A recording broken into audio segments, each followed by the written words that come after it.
ଯେ Odisha civil service ଏକ୍ଜାମିନେସନ୍ର notification ବାହାରିଲା, କିନ୍ତୁ ସେଥିରେ OS ପୋଷ୍ଟ ନାହିଁ। ତ ଯାହା ହଉ ଆମର କ୍ୟାଣ୍ଡିଡେଟ୍ ମାନଙ୍କର ଆଶା ଅଭିଳାଷା ପୂର୍ଣ୍ଣ ହେଇଛି। ଯେଉଁ ପୋଷ୍ଟ ଥିଲା 314ଟି ତାକୁ ରିଭାଇଜ୍ କରାଯାଇକି ଆମର OS, ORS ଆଉ ଆମର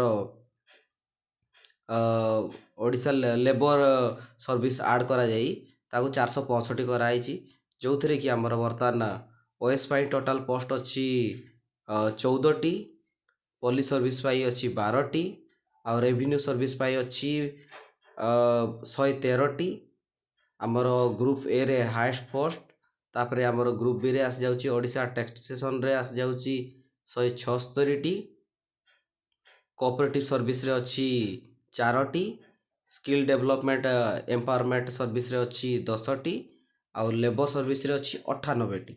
ତା ସହିତ ଏକ୍ସାଇଜ୍ ସର୍ଭିସ୍ରେ 6ଟି, ଆଉ ଟୁରିଜିମ୍ ସର୍ଭିସ୍ରେ 8ଟି, ଏବଂ ୱେଲଫେୟାର ସର୍ଭିସ୍ରେ 16ଟି, ଏବଂ ଓଡ଼ିଶା ଟ୍ରାନ୍ସପୋର୍ଟ ସର୍ଭିସ୍ରେ 8ଟି।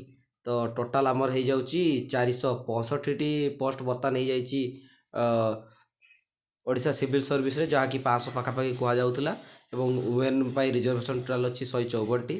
ତ ବନ୍ଧୁଗଣ ଆଉ ଡେରି କରନ୍ତୁନି, ଏବେ ଜୋରଦାରରେ ପୁରା ପ୍ରିପାରେସନ୍ ଆରମ୍ଭ କରନ୍ତୁ ଏବଂ ଏ ବର୍ଷର ଜଣେ ଅଫିସର ହେବା ପାଇଁ ନିଜକୁ ସୌଭାଗ୍ୟ ଅର୍ଜନ କରନ୍ତୁ। ଧନ୍ୟବାଦ ବନ୍ଧୁଗଣ। ଚ୍ୟାନେଲଟିକୁ ଲାଇକ୍ କରନ୍ତୁ, ସବସ୍କ୍ରାଇବ୍ କରନ୍ତୁ ଏବଂ କମେଣ୍ଟ କରନ୍ତୁ। ଥ୍ୟାଙ୍କ ୟୁ ବନ୍ଧୁ।